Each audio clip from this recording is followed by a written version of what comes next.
Giandam na ang mga vaccination center sa Dakbayan sa Talisay alang sa pagpamakuna sa mga batang nagpangidaron og 5 ngadto sa 11 anyos. Talisay City Health miangkon nagkaminus ba karon ang mga nagpabakuna. Ang report ni Femery Dumabo. Gipanglantawan nga sa sunod semana na sugda ng pagpamakuna batok sa COVID-19 alang sa mas mga linghod pa og pangidaron.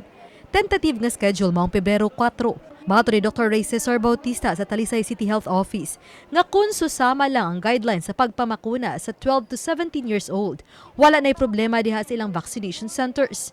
Gipabot na lang nila ang konkreto nga guidelines nga ihatag sa DOH. Ready kita ma'am.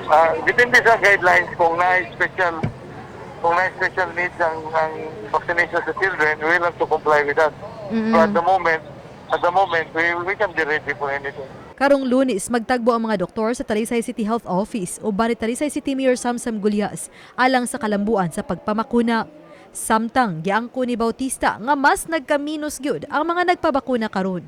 Nunot niini iyang giawhag katong wala pa makapabakuna nga maayong panahon karon aron kalikayan ang dasok sa mga magpabakuna. Medyo ni taper down pa na ma'am kay na human naman to na itong mga gipambakunahan dito ko sa bagyo nga pending nahurot naman to na ito more or less.